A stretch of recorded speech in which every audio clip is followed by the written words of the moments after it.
ভয়ে পাহাড়ের মধ্যে তাকায় দেখো, পাহাড়ের পাথরগুলো কান্না করে আল্লাহর আযাবের ভয়।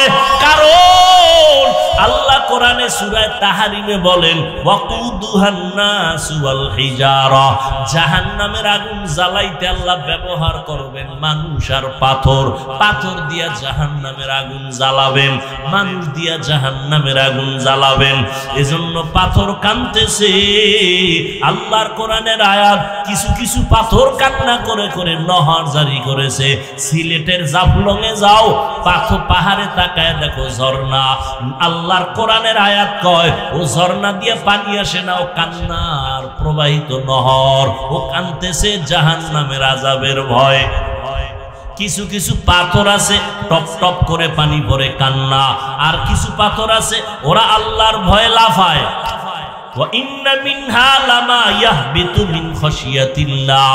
দেখবা, পরীক্ষা তো করবা না, সমালোচনা করবা।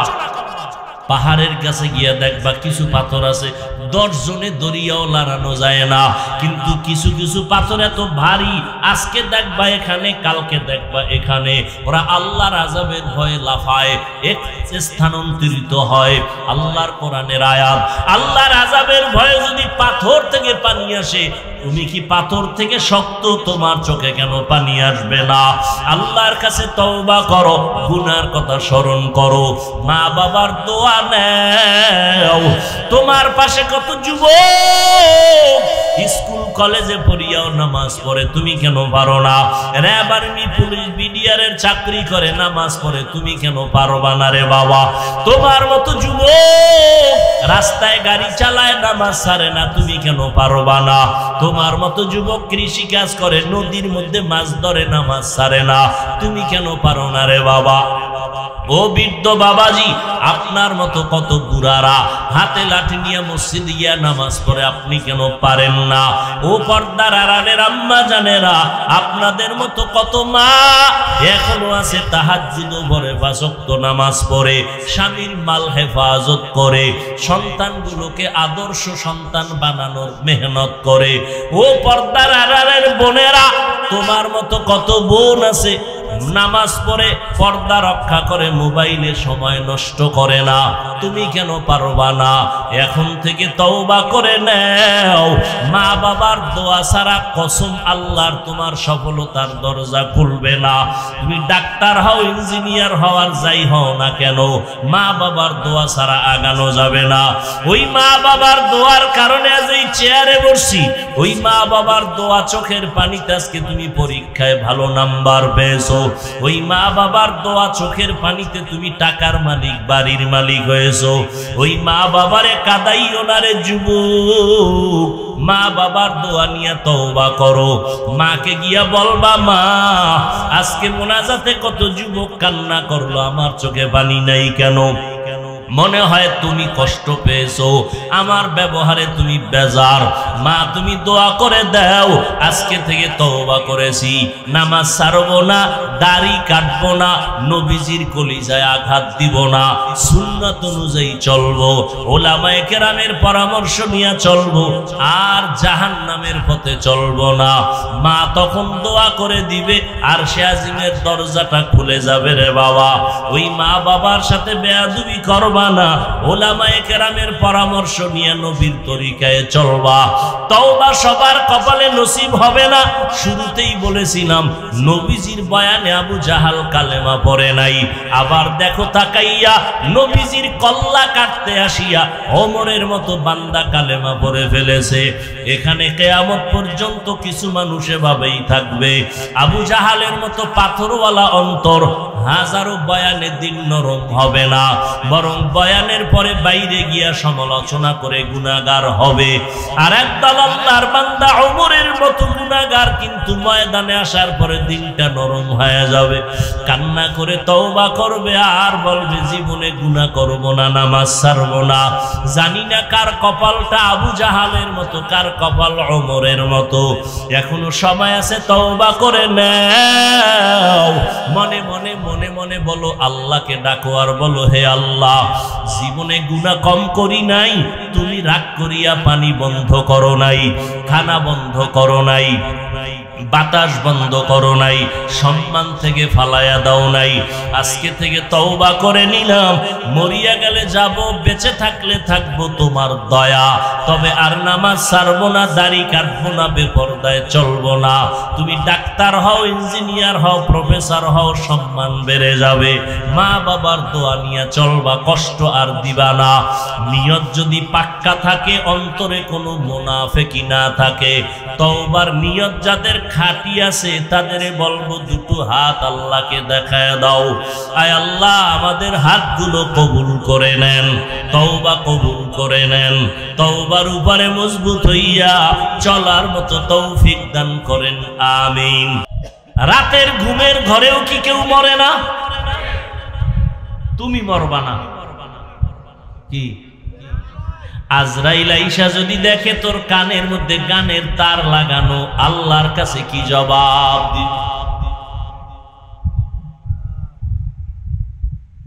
তোমার মতো যুবক জীবনে মাদ্রাসায় পড়ে নাই, স্কুল কলেজে পড়ে, চাকরি করে, ব্যবসা করে, 5 বেলার নামাজ পড়ে, মিথ্যা বলিও না, সত্য বলো, আছে না নাই? তুমি কেন পারবা না? আমার মনে হয় তোমার গুনার কারণে আমার আল্লাহ বেজার, মা বাবার অভিশাপ লাগছে। এটা কোন থানা? ব্রাহ্মণপাড়া থানা।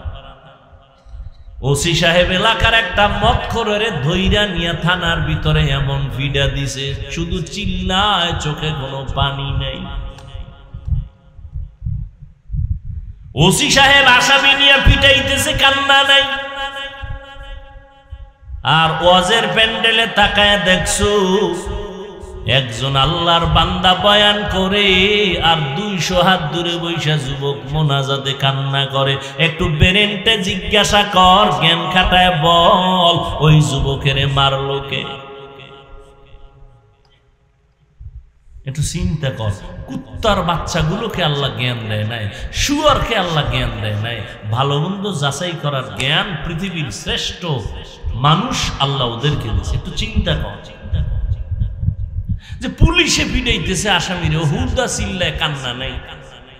আর এটা কেমন যে একজন আল্লাহওয়ালা বয়ান করে, 200 হাত দূরে বয়ে যুবক চিৎকার দেয়, আল্লাহ গো মাফ করে দাও, কাঁদতেছে কাঁদতেছে কাঁদতেছে, ওরে মারলো কে?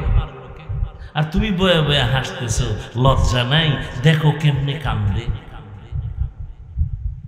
আরে লজ্জা তো তোর নাই, তুই কান্নার প্যান্ডেলে বয়ে কাঁদো না কেন? হাসির প্যান্ডেলে হাসবে, এটাই স্বাভাবিক। কান্নার প্যান্ডেলে কান্না করবে, এটাই স্বাভাবিক।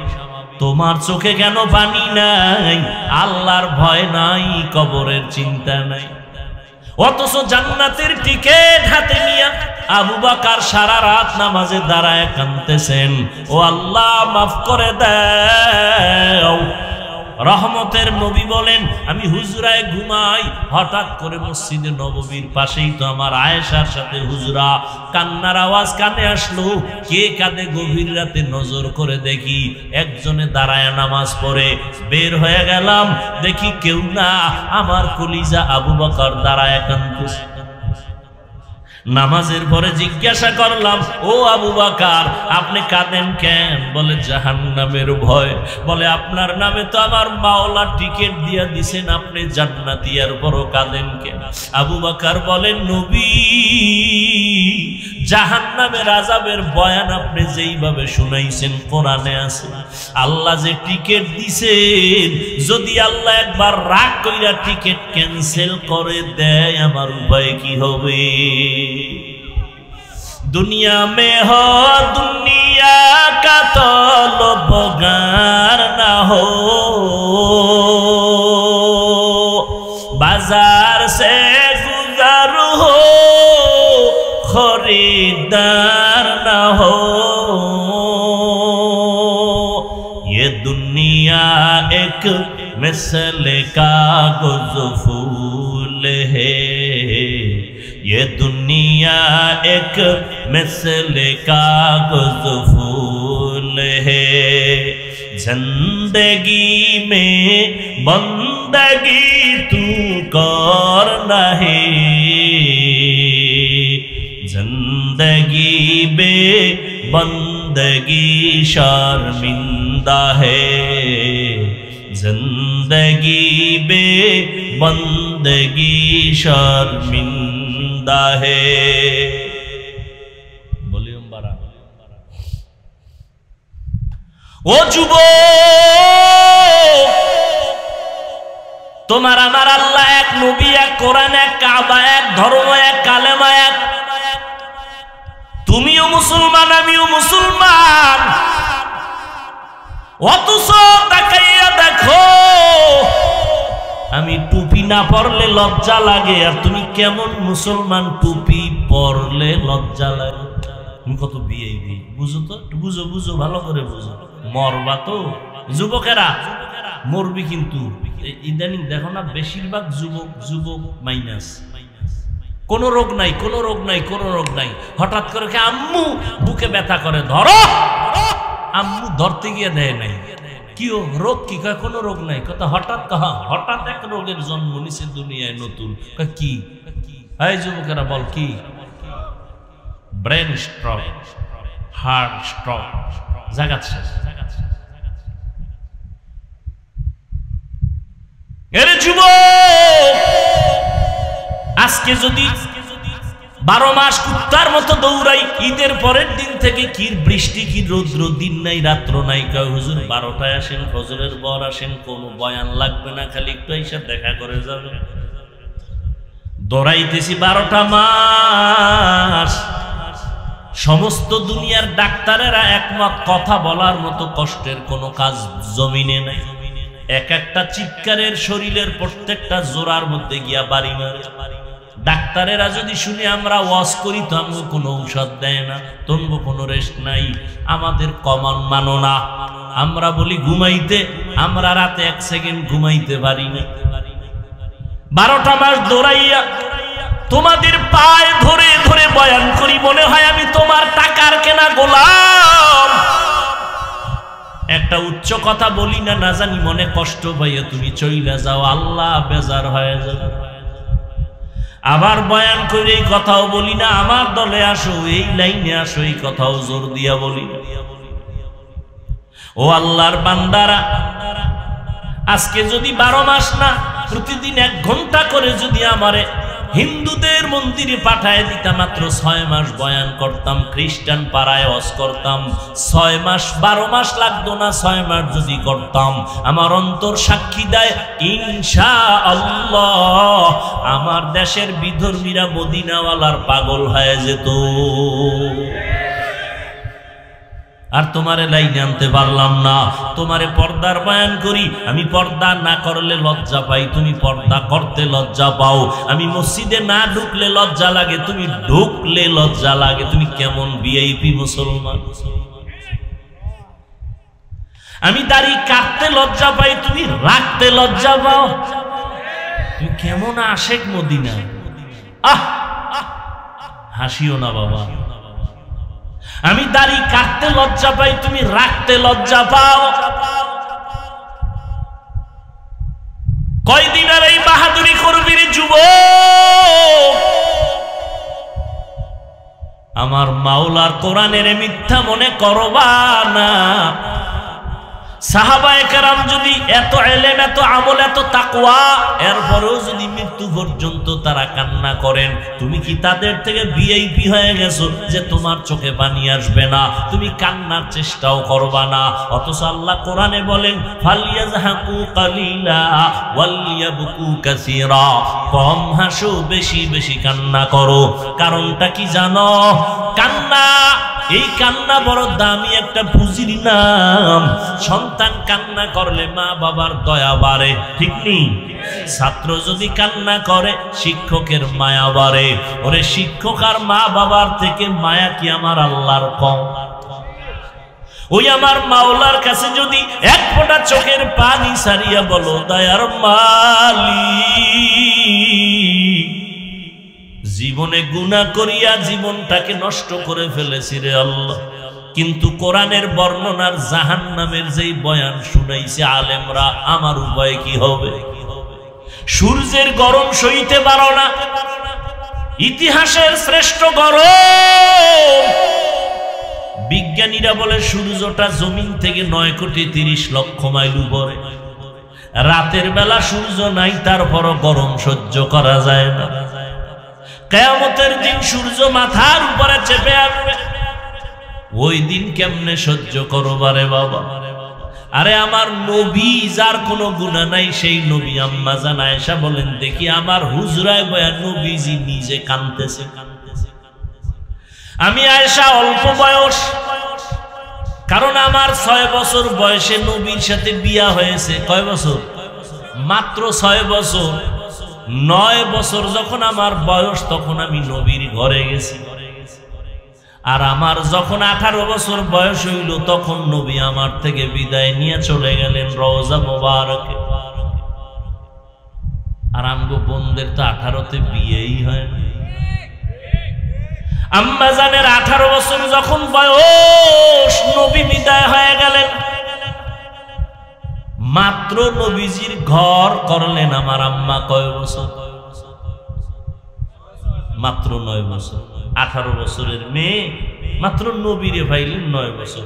এই 9 বছরে আম্মা জান কি পাইছেন? এই বয়ান করলে সারা রাত চলে যাবে। আম্মা জান এই 9 বছরে কি পাইছেন? তবে 1 মিনিটে একটা কথা বলি। আম্মা জান বলেন, 9 বছরে রসুলের নেক নজর পাইছি, সোহবত পাইয়া আমি 2000-এর উপরে হাদিসের হাফেজা হয়ে গেছি।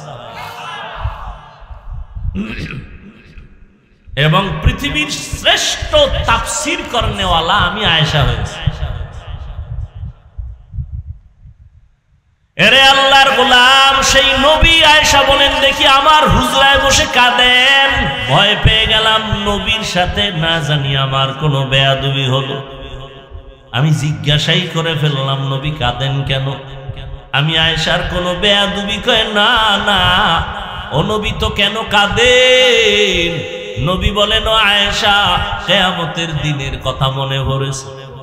কিয়ামতের এমন ভয়ঙ্কর হালাত, আমার উম্মতের উপায় কি হবে? আম্মা জান বলেন, কেমন হালাত হবে নবী? আম্মা জানকে নবী বলেন, হাসরের ময়দান তেমন কঠিন হবে, এই জমিন হবে কিয়ামতের মাঠ। এই জমিন আল্লাহর আদালত হবে, সমস্ত নারী পুরুষ উলঙ্গ দাঁড়াবে। একদিকে সূর্যের গরম, জমিনটা মাটি থাকবে না, তামা হয়ে যাবে। অন্যদিকে জাহান্নামের আওয়াজ, জাহান্নামের আওয়াজে হাসরের ময়দানটা থরথর করে কেঁপে উঠবে। আম্মা জানকে নবী বলেন, ও আয়েশা, আমার আল্লাহ রাগান্বিত আওয়াজ দিয়ে বলবেন, লিমানিল মুলকুল ইয়াউম লিল্লাহিল ওয়াহিদিল কাহ্হার। আল্লাহ পাক আওয়াজ দিয়ে বলবেন, আজকের দিনের রাজত্বটা কার? এই আওয়াজে মানুষ এতটাই ভয় পাবে, নবীদের কোনো গুনাহ নাই, তারাও কান্না শুরু করবেন। ঈসা নবী কাঁদবেন, মুসা নবী কাঁদবেন। কান্না কইরা কেউ বলবে না উম্মতের কি উপায় হবে, সবাই কান্না করবে নিজের জন্য, নিজের জন্য। আদম কাঁদবে, আমার উপায় কি? মুসা নবী কাঁদবেন, আমার উপায় কি? ঈসা নবী কান্না করবেন, আমার উপায় কি? আম্মা জান বলেন, তখন উম্মতের কি উপায় হবে? উম্মতের নিয়ে মুসা নবীও ভাববেন না, ঈসা নবীও ভাবনা করবেন না। উম্মত গুলো যাবে সুপারিশের জন্য, বলবে আমি পারবো না। মুসা নবী বলবে আমি পারবো না। পরে তারপরে কি হবে? নবী বলেন, এই উম্মত গুলো ঘুরে ঘুরে খুঁজবে আখিরি নবী মুহাম্মদ কোথায়। উম্মতেরা খুঁজতে থাকবে। তখন নবী বলেন, আয়েশা, আমারে খুঁজে খুঁজে কোথাও পাবে না। ও নবী, আপনি তখন থাকবেন কই? নবী বলেন, আমি তখন থাকবো মাকামে মাহমুদ, আমার মাওলার সামনে সেজদায় পড়ে আমি কান্না করব। মুসা নবী কাঁদবেন আর বলবেন, আমাকে বাঁচাও। আর আমি মুহাম্মদ একবারও বলবো না আমারে বাঁচাও। আমি কান্না করে বারবার বলবো, আল্লাহ আমার উম্মতের বাঁচাও, আমার উম্মতের বাঁচাও। আমার একটা উম্মত যেন জাহান্নামে না যায়। তখন নবী কি উপায় হবে? তখন আমার নবী বলেন, ও আয়েশা, আমার আল্লাহ আমার কান্না বরদাস্ত করতে পারবেন না। আল্লাহ বলবেন, নবী আপনি মাথা উঠান, আপনার উম্মতগুলো ধরে ধরে বাছাই করে করে জান্নাতের দিকে নিয়ে যান। নবী তখন আপনি কি করবেন? বলে, আমি খুশিতে আমার উম্মতগুলো বাছাই করে করে জান্নাতের পথে নিব। আম্মা জান বলেন, কোটি কোটি কোটি কোটি মানুষের ভিতরে মুসা নবীর উম্মত, ঈসা নবীর উম্মত, নূহ নবীর উম্মত, আপনার উম্মতের চিনবেন কি করে? নবী বলেন, ও আয়েশা, আমার উম্মত যারা ওযু বানাইয়া 5 বেলার নামাজ পড়বে, কিয়ামতের ময়দানে তাদের ওযুর জায়গাগুলো নূরের আলোতে ঝলমল করতে থাকবে। আমি দেইখা আমার উম্মতগুলোরে ধইরা ধইরা জান্নাতের রাস্তায় নিয়া হাউজে কাউসারের সামনে লাইনে দাঁড় করাইয়া আমি নিজে হাত দিয়া পানি উঠায় উঠায় কাউসারের পানি পান করাবো। আমার উম্মতের এমন পানি দিব, কিয়ামতে আর কোনো পিপাসাই লাগবে না। ও উম্মতেরা, নবী বলেন, এক পর্যায়ে আমার উম্মতের পানি পান করানোর মাঝামাঝি একটা পর্দা পড়বে মাঝখানে। উম্মত একদল পানি পান করে জান্নাতের গেইটের সামনে যাবে, আর একদল পর্দার ভিতরে থেকে গেল, এদের আসতে দেওয়া হচ্ছে না। আমি নবী বলবো, ও ফেরেশতারা পর্দা দিয়া বাধা দিলা কেন? ফেরেশতারা বলবে, নবী এরা আপনার আসল উম্মত না। আপনি দুনিয়া থেকে বিদায়ের পরে আপনার সাহাবায়ে কেরাম, ওলামায়ে কেরাম পাও ধরে ধরে বয়ান করত, কিন্তু এরা মানত না। এরা কোরআনের বিরোধিতা করত, দ্বীনের বিরোধিতা করত, আলেমের বিরোধিতা করত, সুন্নত জবাই করত। তখন নবী বলেন, আয়েশা, আমিও রাগান্বিত ভাব নিয়ে বলবো, সহকান সহকা লিমান গাইয়ারা মিন বাদি, তোমরা দূর হইয়া যাও, আমি তোমাদের উম্মত বলে স্বীকার করতে চাই না। যখন এদের ভাগায় দেওয়া হবে, আল্লাহর অর্ডার হবে, এদের হাতে জাহান্নামের হ্যান্ডকাপ লাগাইয়া দাও, জাহান্নামের দিকে নিয়ে যাও। জাহান্নামের আগুন লাগা মাত্র শরীরটার মধ্যে কলিজা পর্যন্ত ভুনা হয়ে যাবে। ওয়াসিকাল্লাযীনা কাফারু ইলা জাহান্নামা যুমারা হাত্তা ইযা জাউহা ফুতিহাত আবওয়াবুহা ওয়া ক্বালা লাহুম খাযানাতুহা আলাম ইয়াতিকুম রুসুলুম মিনকুম ইয়াতলুনা আলাইকুম আয়াতি রাব্বিকুম ওয়া ইউনযিরুনাকুম লিকা ইয়াউমিকুম হাযা ক্বালু বালা ওয়ালাকিন হাক্কাত কালিমাতুল আযাবি আলাল কাফিরিন। জাহান্নামের দিকে নেওয়া হবে টানতে টানতে হাসরাইয়া। আল্লাহর আযাব বড় ভয়ঙ্কর। আল্লাহ কোরআনে বলেন, ও দুনিয়ার মানুষ, তোমাদের কলবটা কি এত খারাপ? তাকায় দেখো, আমার আযাবের ভয়ে পাথর, শক্ত পাথরও কান্না করে। সুম্মা কাসাত কুলুবুকুম মিন বাদি যালিকা ফাহিয়া কাল হিজারা আও আশাদ্দু কসওয়া ওয়া ইন্না মিনাল হিজারাতি লামা ইয়াতাফাজ্জারু মিনহুল আনহার ওয়া ইন্না মিনহা লামা ইয়াশাক্কাকু ফায়াখরুজু মিনহুল মা ওয়া ইন্না মিনহা লামা ইয়াহবিতু মিন খাশিয়াতিল্লাহ ওয়া মাল্লাহু বিগাফিলিন আম্মা তা'মালুন। আল্লাহ কোরআনে বলেন, ও বান্দা, তুমি না মানিয়া কোথায় যাবা? আলহামদুলিল্লাহি রাব্বিল